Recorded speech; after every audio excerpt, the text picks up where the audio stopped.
ibu-ibu, apa kabar? Baik. Ya, suara sehat ya Bu ya? Alhamdulillah. Ya, alhamdulillah. Jadi Ibu, di sini kita bertemu kembali dalam kegiatan P2K2. Ibu-ibu masih ingat kan kepanjangan P2K2 apa? Masih ingat? Ibu yang ingat bisa tunjuk tangan nggak Bu? Sebutin kepanjangannya apa? Pertemuan. Ayo dong. Apa Bu? Bukan. P2 Pertemuan peningkatan kemampuan keluarga. keluarga. Iya. Kenapa nggak sebut? Udah lama banget. Lupa. Iya Ibu. Jadi kita di sini pertemuan P2K2 ya Bu ya. Ya, jadi sebelumnya kita udah menyelesaikan 2 modul. Modul pertama modul apa Bu? Tentang pendidikan dan pengasuhan anak. Nah, yang kedua itu ada modul ekonomi. Nah, ibu-ibu, di sini kita udah sampai di modul 3. Modul 3 itu tentang kesehatan dan gizi. Nah, sebelumnya kita mau lihat apa dulu Bu? Mau nanya-nanya tentang modul 2. Ibu-ibu, modul 2 kan ada tentang cermat meminjam, terus mengatur pengeluaran dan pendapatan, dan juga ada mengelola usaha. Kira-kira udah pada diterapin belum di rumah masing-masing? Belum. Sebagian ada. Ya, Belum. masih sering nggak Bu pengeluaran lebih besar dari pendapatan? Iya. Pengeluaran. Iya, jadi harapannya Hampir Bu, setiap hari. setelah udah mempelajari modul 2 tentang ekonomi, diharapkan bisa diterapkan di rumah masing-masing, bisa mengatur keuangan, harus lebih besar pendapatan dari pengeluaran supaya nggak minus. Ya Bu ya? Ya, baik. Nah, kita akan belajar modul 3 tentang kesehatan dan gizi. Nah, ibu-ibu, kita akan belajar di sesi 8, yaitu tentang pemeriksaan kesehatan setelah melahirkan. Nah, tapi sebelum kita mulai pembelajaran, kita mau tepuk P2K2 dulu. Masih ingat nggak Bu? Masih. Masih ingat? Boleh berdiri nggak Bu? Diri. Boleh. Mereka duduk gue. Ya, Sini kamu, dia sama dia. Sini ke situ. ya baik. Kita mulai ya Bu ya. Tepuk P2K2. Pertemuan peningkatan kemampuan keluarga. Ya baik. Cukup sekali aja ya Bu ya.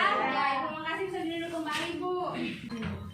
Nah, ibu-ibu, kita di sini akan belajar tentang modul 3 tentang kesehatan dan gizi. Nah, kita akan belajar sesi 8, yaitu pentingnya gizi dan layanan kesehatan ibu hamil. Nah, kita akan belajar di langkah 5 tentang pemeriksaan kesehatan setelah melahirkan. Nah, ibu-ibu, sebelum kita mulai pembelajaran, saya ada pertanyaan nih Bu. Nah, kira-kira ibu-ibu kan udah pada hamil semua ya Bu ya, pada melahirkan. Kira-kira waktu hamil ada yang pernah ngalamin kendala nggak Bu? Misalnya nggak bisa makan nasi. Iya ada. Ya, siapa aja nih Bu? Saya. Saya sampai 6 bulan nggak makan Nggak makan nasi. nasi ya Bu ya. Jadi solusinya apa Bu? Karena nggak bisa makan nasi diganti sama apa? Batu es. Ya. Saya buah. Sama buah. Iya, buah. Apel 1 pagi, siang, sore. Kita jeruk 1 kilo sehari. Kalau saya setiap pagi, karena saya waktu itu kan masih kerjaan, jadi setiap pagi saya harus ada pegangan batu es. Saya kelutuk. Ya, jadi ibu-ibu, misalnya nih ada kendala nggak bisa makan nasi, tapi ibu hamil itu harus makan karbohidrat. Jadi kalau cuma buah aja kayak ibu tadi nggak boleh, atau cuma sayur aja nggak boleh.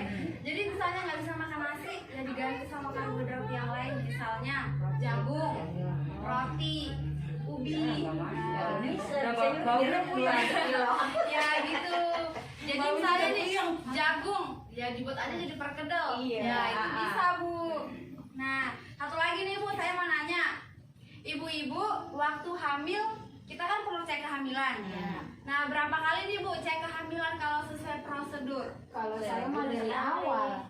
Dari kita punya sekali harus 9 bulan. Berarti sesering mungkin ya, Bu? Lebih dari 4 kali ya? Iya. Nah, ya jadi kalau sesuai anjuran kesehatan minimal 4 kali. 1 kali itu pada usia kandungan sebelum 3 bulan, 1 kali usia 4 sampai 6 bulan, dan 2 kali usia 7 sampai 9 bulan. Nah, jadi ibu-ibu, kita akan membentuk kelompok diskusi ya Bu ya. Nah, kita akan ada 6 orang ya. Kita buat diskusi 3 kelompok, 1 kelompok 2 atau 2 kelompok aja deh Bu, 3 orang ya Bu ya. Nah, jadi pertanyaannya itu, di mana melahirkan dan apa yang dibutuhkan ibu setelah melahirkan? Saya kasih diskusinya 3 menit ya Bu ya.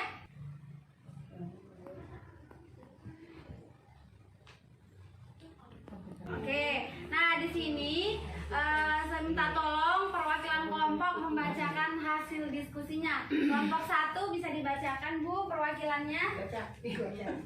Untuk pertanyaan yang pertama, melahirkan itu di bidan. Ya, Ya, untuk pertanyaan yang kedua, makanan yang bergizi dan cek kesehatan.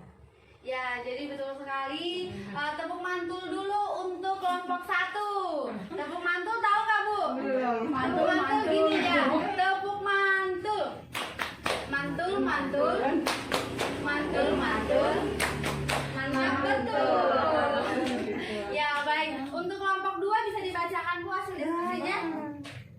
Untuk pertanyaan yang pertama, jawabannya di rumah sakit atau di bidan terdekat. Ya. Yang kedua, mengecek kesehatan atau minum obat-obatan, makan minum yang bergizi serta istirahat yang cukup.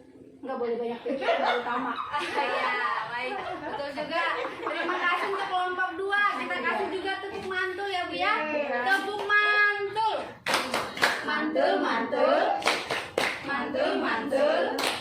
Mantap betul. Ya, jadi untuk melengkapi diskusi kita ibu-ibu, di sini kita akan menonton sedikit film pendek, 1 film pendek. Jadi disaksikan ya Bu ya, diperhatikan karena nanti akan ada pertanyaan lagi. Kita putar ya Bu ya, siap? Siap.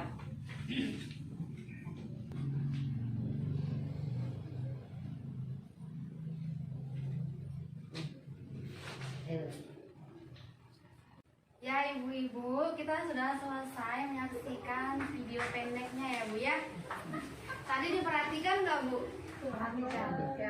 Ya, jadi ibu-ibu, di sini saya mau bertanya dari video yang udah ditonton barusan. Nah, pertanyaannya, di mana ibu harus melahirkan? Umi? Di rumah sakit. Ya, selain rumah sakit di mana? Ya, berarti di tenaga ahli kesehatan ya Umi ya.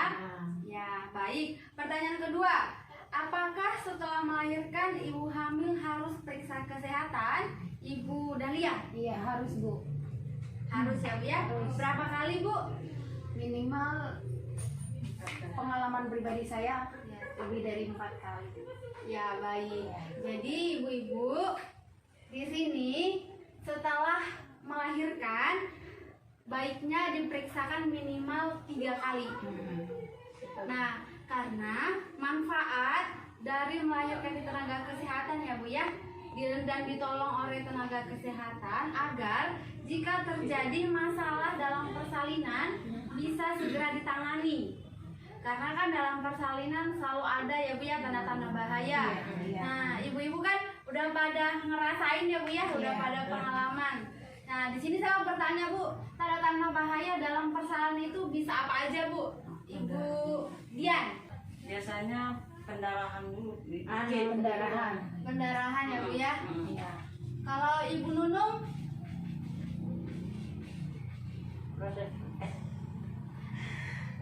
ketutuban. ketuban. Pecah ketutuban. Ketubannya kenapa Bu? Kering. Pecah duluan. Oh, berarti kering ya Bu ya? Iya, kering.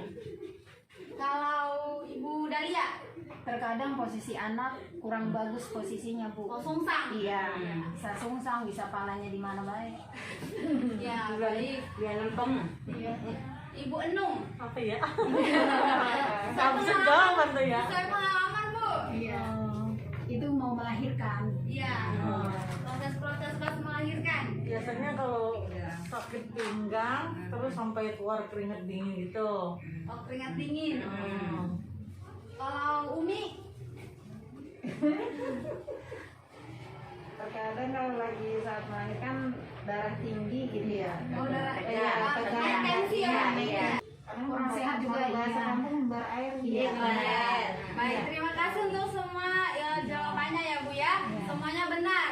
Jadi tanda bahaya pada persalinan itu ada seperti tali pusar atau tangan bayi keluar dari jalan lahir. Itu kayak saya, Bu. Oh, pernah ngalamin ya Bu ya? Kembar saya itu. Oh, itu kembar. Ya, yang kedua air ketuban keruh dan berbau. Iya. Lalu pendarahan lewat jalan lahir. Lalu ibu gelisah atau mengalami kesakitan yang hebat. Iya, benar. Lalu ibu tidak kuat mengejan. Iya. Dan yang terakhir itu ibu mengalami kejang. Iya, benar. Pada ngalamin nggak Bu? Saya tadi itu ngalamin, Bu. Yang itu ya karena Bu ya? kembar, ya. Yang sungsang. Tapi semua pada sehat ya Bu ya setelah melahirkan. Alhamdulillah. Alhamdulillah. Ya, jadi Bu di sini kita lihat di pemeriksaan kesehatan setelah melahirkan. Jadi perawatan kesehatan ibu nifas oleh bidan atau dokter dilaksanakan minimal 3 kali. Yang pertama itu 6 jam sampai 3 hari setelah melahirkan.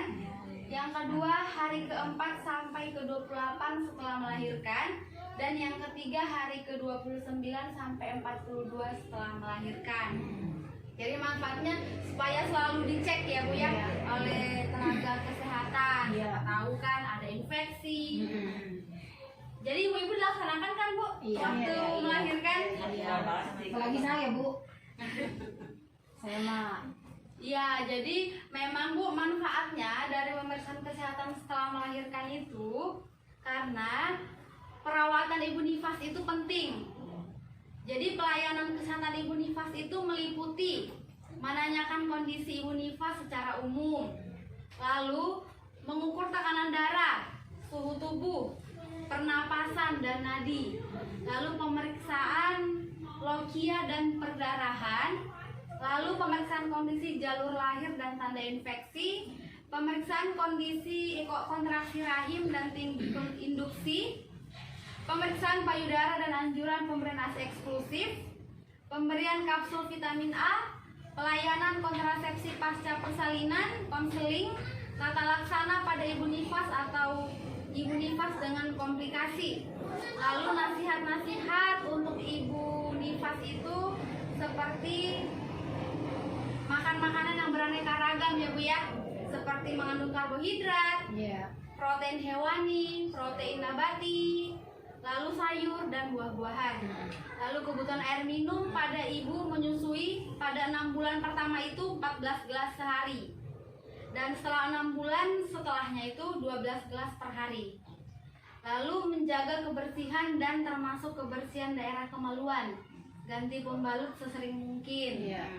Lalu istirahat cukup, saat bayi tidur ibu baiknya istirahat. Iya. Dan kemudian itu bagi ibu yang melahirkan dengan cara sesar, maka harus menjaga kebersihan luka bekas operasi. Iya, betul. Dan cara menyusui yang benar dan hanya memberi ASI saja selama 6 bulan serta perawatan bayi yang benar ya Bu ya. Iya. Nah, ibu-ibu di sini kan udah pada menyusui. Nah, kan kalau dianjurkan oleh tenaga kesehatan menyusui itu ASI saja diberikan selama 6 bulan. Ibu-ibu di sini pada gitu nggak Bu? Kalau saya pribadi, kalau saya pribadi, Buat ibu sampai udah tahun. Ada yang 3 tahun. Saya 3 tahun yang pertama. Ya, maksudnya yang sampai 6 bulan aja hanya ngasih ASI. Iya, enggak. kalau saya anak pertama itu cuma 2 bulan.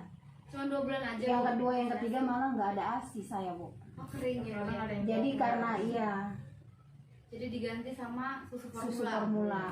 Iya. Berarti sampai 2 bulan aja ya Bu ya. Iya, karena kondisinya juga kita kerja PT jadinya. Ya, jadi Ibu Umi Umi nggak pernah menyusui, nggak pernah ngasih susu formula, nggak pernah. Ngasih ASI. Ya rata-rata di sini seperti yang saya tanya tadi Bu, kan anjurannya kan 6 bulan, selama 6 bulan hanya ASI, nggak boleh ngasih MPASI. Nah itu dilaksanakan nggak Bu? Ya Atau begini udah? kan. Ya hanya ASI aja. Iya, selama 6 bulan bahkan Kita ke sana baru dikasih makan Sampai 2 tahun. iya sampai 2 tahun. Ada yang 2 tahun ya. Ya, jadi ibu-ibu di sini bisa kita lihat gizi bagi anak baru lahir dan ibu menyusui. Nah, yang pertama setelah melahirkan segera lakukan inisiasi menyusui dini. Ibu-ibu tahu nggak inisiasi menyusui dini itu apa? Pas baru lahiran disusuin gitu Bu. Ya, seperti yang di video tadi. Nah, jadi IMD itu ibu-ibu anak yang baru lahir tadi diletakin di daerah Cari puting sendiri dada gitu. ibunya. Jadi dia mencari puting susu ibunya sendiri. Nah, itu namanya inisiasi menyusui dini. Nah, dari situ kan Bu keluar kolostrum. Kolostrum itu ASI pertama yang keluar dari payudara. Berwarna kekuningan, mengandung zat kekebalan tubuh dan langsung diberikan pada bayi, jangan dibuang ya Bu ya. Iya. Tapi inisiasi menyusui dini ini hanya dilakukan untuk yang persalinan lancar. Kalau nggak lancar nggak usah ya Bu ya, lebih baik ditolong dulu yang melahirkan atau bayinya. Apalagi kayak saya darurat. Ya, nah jadi ibu-ibu manfaat inisiasi menyusui dini ini yaitu untuk meningkatkan ikatan psikologis antara ibu dan anak. Ya, jadi untuk meningkatkan itu juga Bu, kan anak kan di dalam rahim masih hangat. Pas keluar udah kena udara kan belum terbiasa. Jadi dengan diletakin di kulit ibunya nanti kan akan merasakan kehangatan. Jadi inisiasi menyusui dini ini dilakukan minimal 1 jam. Kurang lebih 1 jam ya Bu ya. Dan di sini berikan hanya ASI sampai berusia 6 bulan, ASI eksklusif. Lalu ibu menyusui makan makanan yang beraneka ragam yang mengandung karbohidrat, protein hewani, protein nabati, sayur dan buah-buahan. Dan kebutuhan air minum ibu menyusui adalah 12 sampai 14 gelas sehari. Nah, jadi ibu selama melahirkan kan anak itu lambungnya masih kecil ya Bu ya. Jadi diusahakan memberikan ASI minimal 1 kali 3 jam. Jadi ibu-ibu di sini kita kan udah belajar nih Bu tentang gizi bagi anak baru lahir dan ibu menyusui, pemeriksaan kesehatan setelah melahirkan. Nah, ibu-ibu setelah kita belajar ini apa yang udah didapat, udah pada paham belum Bu? Udah paham ya? Udah pada pengalaman. Ya, ibu-ibu bisa nggak satu perwakilan menyampaikan apa yang udah merangkum apa yang udah kita pelajarin? Ayo Bu, tunjuk tangan, nggak usah malu siapa yang mau menyampaikan. Nggak usah malu, kita sama-sama belajar ya Bu ya. Saya juga belajar sama ibu-ibu. Kita telah mempelajari cara bagaimana sebelum melahirkan atau setelah melahirkan dan menyusui anak.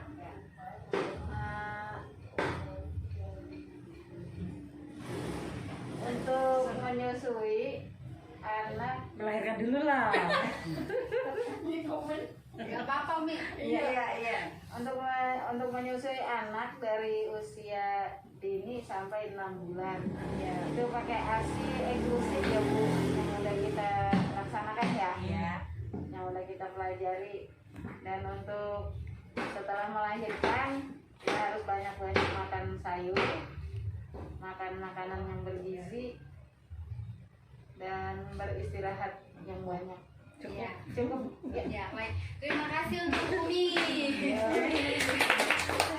Ya, baik, terima kasih untuk pemaparan dari Umi. Nah, setelah kita belajar dari modul 3 tentang kesehatan dan gizi di sesi 8, yaitu tentang pemeriksaan ibu setelah melahirkan. Nah, harapannya ibu-ibu bisa melaksanakan seperti apa yang udah diajarkan di modul 3. Dan misalnya nih, ibu-ibu udah pada nggak mau punya anak lagi, udah menopause atau udah KB. Nah, informasi ini nanti bisa disampaikan kepada menantu, anak, kepada kepada tetangga. Nah, ya jadi nanti bisa berbagi informasi ya Bu ya. Ya baiklah kalau begitu sampai di sini dulu pertemuan kita ya Bu ya. Terima kasih untuk kehadirannya.